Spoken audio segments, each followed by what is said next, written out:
I'm so proud of this country. I am so proud to be an American. I love this country. I kiss the ground of this country. But it frightens me. It brings tears to my eyes to talk with people like we're talking to now, 22 years old and another teenager here.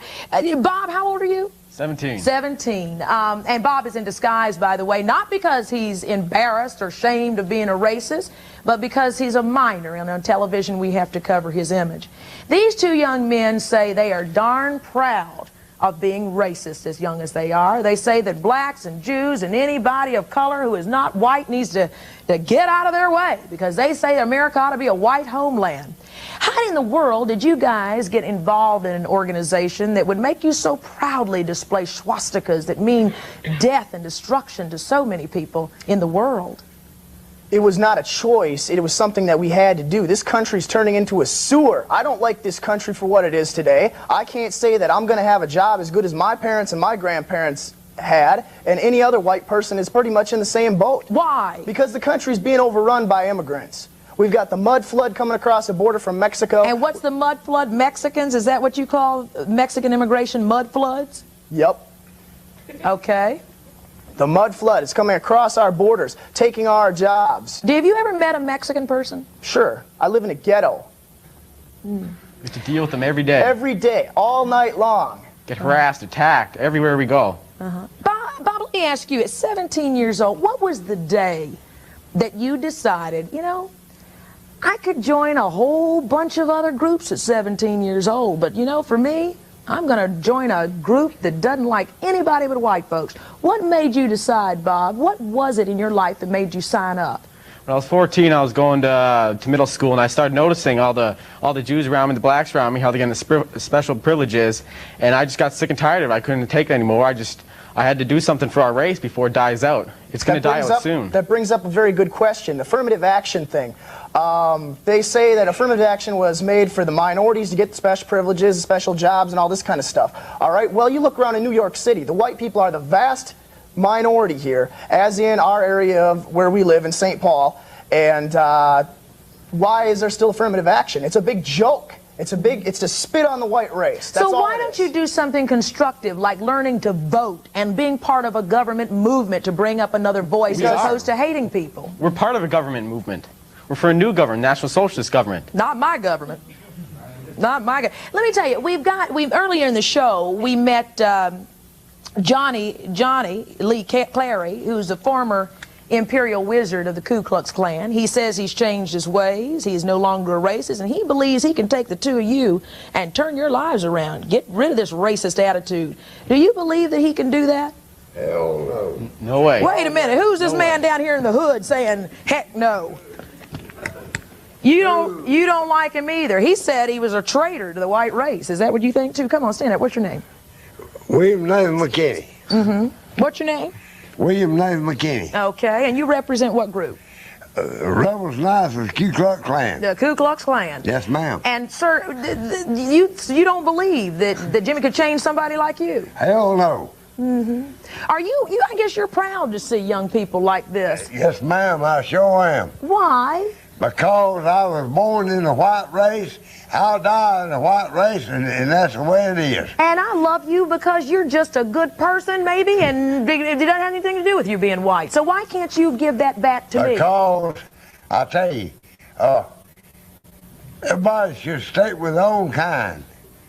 Black should stick with black. White should stick with white. I can't tell you how many good friends I wouldn't have if I took your advice. Yeah, but what you gonna do with them little nigglets running right here like? Oh, no. Now listen, one of the things I'm real proud of myself of is that no matter what you throw at me, I'm still gonna love you. There's nothing you can do to me to make me hate you. Nothing. I love you, sir. I love you, sir. And all I ask is that you respect people, because we're in people's homes now. I don't hate you. Okay, but don't say words that would degrade the people I come from, okay? The point is, I don't hate black. Mm-hmm. The point is, they should stay with their own kind. The psychology, consciousness, and behavioral tendencies of individuals and societies are to a very significant extent the product of their personal and collective histories. Both personal and collective psychology are constructed from those experiences which can be consciously retrieved from memory, as well as those experiences which have been forgotten or repressed, but which still represent themselves in individual and collective habits, tendencies, traditions, emotional responsitives, perspectives, ways of processing information, attitudes, and reflex-like reactions to certain stimuli and situations. Both types of experiences interacting with current perceptions are utilized by individuals and groups to achieve certain material and non-material ends. The psychology of individuals and groups may also in part be constructed from historical and experimental amnesia. That is, when an individual or a group is compelled by various circumstances to repress important segments of his or its formative history, he or it at the same time loses access to critically important social, intellectual, and technical skills associated with that history, which could be used to resolve current problems. Consequently, to some lesser or greater degree, the individual or group may be handicapped or disadvantaged by the resulting amnesia. Finally, individual and group psychology are in part constructed from the perception he or it has of his or its history, the inferences drawn from that history about the kind of person or group he or it may be, what other persons or groups think of him or it, and the destiny that awaits him or it. The character of individual and collective consciousness and the range of their behavioral possibilities are very significantly influenced by the quality of their recordings and recollections of their historical experiences. To manipulate history is to manipulate consciousness. To manipulate consciousness is to manipulate possibilities. And to manipulate possibilities is to manipulate power. Welcome back. Welcome back. Welcome back. Happy Monday. Welcome back to On the Shoulders of Giants. I am Joseph Ward, and I am beginning my reading of Dr. Amos Wilson's The Falsification of African Consciousness, Eurocentric History, Psychiatry, and the Politics of White Supremacy. And I'm actually starting with reading the introduction. I usually, for the most part, don't read the introduction, but after reading this introduction, the information was kind of capturing me, it was grabbing me. So I wanted to make sure I start with this introduction. And then the next video, we're going to start with chapter 1.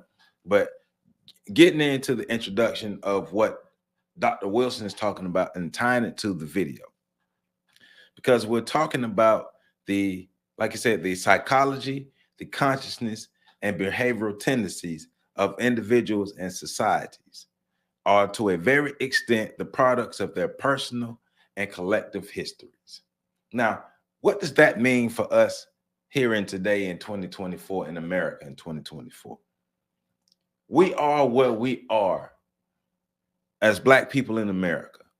We are where we are because of the collective history and the collective consciousness that we've developed, the history that we've lived, and the consciousness that we've developed since being brought here in America, versus the history and the consciousness of white people or even white supremacists.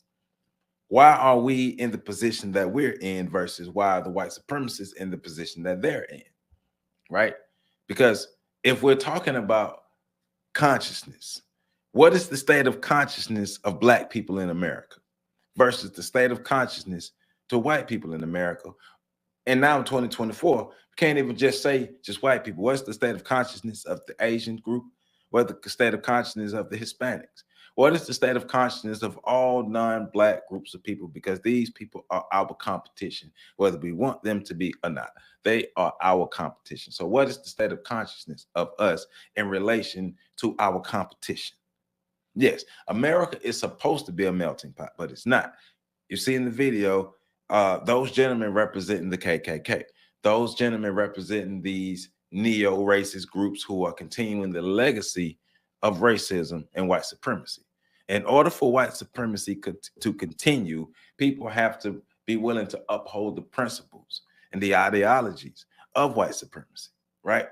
White supremacy cannot continue if a group of white people say, you know what, we're not going to continue white supremacy. But there's enough white people who understand their benefits, who understand the benefit for them of having white supremacy to continue to dominate, especially black people, but all non-white people in the West and in the world.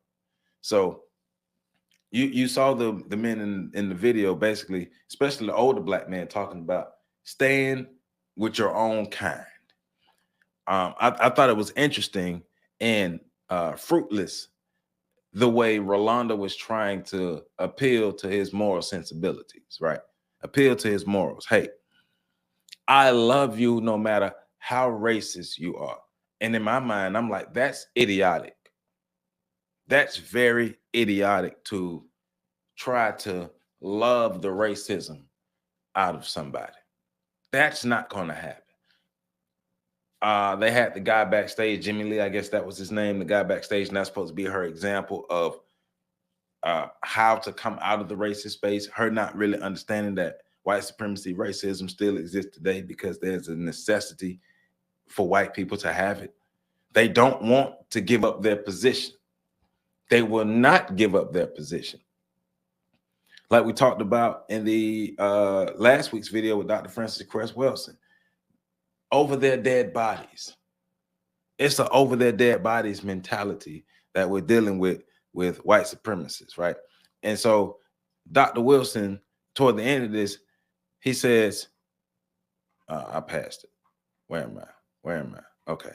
He says, to manipulate history is to manipulate consciousness. First of all, in order for you to manipulate history, you have to have power to manipulate the history of another group of people. If I'm a stronger group or equal group to you, I will not allow you to manipulate my history because I will be telling my history. To manipulate consciousness is to manipulate possibilities. So they're going to tell their version of our history. And then they're going to implant a consciousness of programming in us, i.e. the Negro mindset, implant a consciousness in us that will be counterproductive to us becoming a powerful group of people. And to manipulate to manipulate consciousness is to manipulate possibilities, right? So look at the degradation that continues to come out of us who have the Negro mindset, they harbor and push the Negro mindset and pass it down. Look at the degradation. Look at how much progress is not made. Right? And then he says to manipulate possibilities is to manipulate power. I am taking your power away from you. You do have power, but I'm manipulating your consciousness, your possibilities, and everything else. So you don't even understand your power. You believe that you're a minority. You believe that you have to continue to be oppressed. You believe that you have to continue to be on the bottom. You believe that you have to fail. You believe that you have to go work in the white man's world to be successful. You believe that you have to code switch to be successful. You believe all of the negative tropes and the negative ideas and ideologies and all the sayings. You believe them. We brought into them. We brought them to them. We believe them down to our core being. We believe in 2024 that we are supposed to be on the bottom. We believe that we are the helpmeet for white supremacists. We believe that the Democrats are the ones who are supposed to save us from the racists. We believe that the Republicans are going to save us from the Democrats. We believe in everything except ourselves, which is by design. It's by design for us to believe in everything except ourselves. That's how you keep a group of people on the bottom. Make them believe that they are nothing, that they are inferior, and make them believe that they need their oppressors to survive. Make them believe that. and you will never have to worry about them being a threat. So let's jump back into this reading. This is the second page of the introduction. So the paragraph that starts with "Herein lies." Remember to hit that like button, comment, subscribe, share this video. Make sure as many people can see this video as possible. We want to make sure we get Dr. Amos Wilson and all of our authors' information out. Share these book reviews, share them all. Hit that like button. Thank you, thank you, thank you, thank you. So herein lies the moral threat of Eurocentric historiography to African existence. For what must be the form and the function of African consciousness and behavior if they are derivative of an African history written by their oppressor? The history of the oppressed, as written by their oppressors, shaped the consciousness and psychology of both oppressed and oppressor. I'm going to read that again. The history of the oppressed, as written by the oppressors, shaped the consciousness and psychology of both the oppressed and the oppressor. It helps to legitimate the oppressive system and to maintain the imbalance of power in favor of the oppressor. Eurocentric history writing is essentially an exercise in publishing apologetics for the European oppression of African peoples. Often a gross and crude attempt to create and shape a subordinate and inferior African consciousness and psychology, right? It seeks to impose a social, historical, and cultural amnestic tax on the heads of African people and thereby rob them of their most valuable resources, their knowledge of truth and reality of self, their cultural heritage and identity, minds, bodies, and souls, their wealth, land, products, and their labor and lives. Forget what we did to you. Forget all that stuff that we did to y'all. Forget us taking everything from you and accept these crumbs. Accept these white American crumbs that's going to make you feel better about being on the bottom. Because we taking everything from you because we must dominate you. We must dominate you. We understand that's what human beings do, but we must be the greatest at dominating people in the world. And you are the people that we see, you black people are the people that we see as the greatest threat. So we are going to dominate you to the fullest extent, and we will die before we give up our position.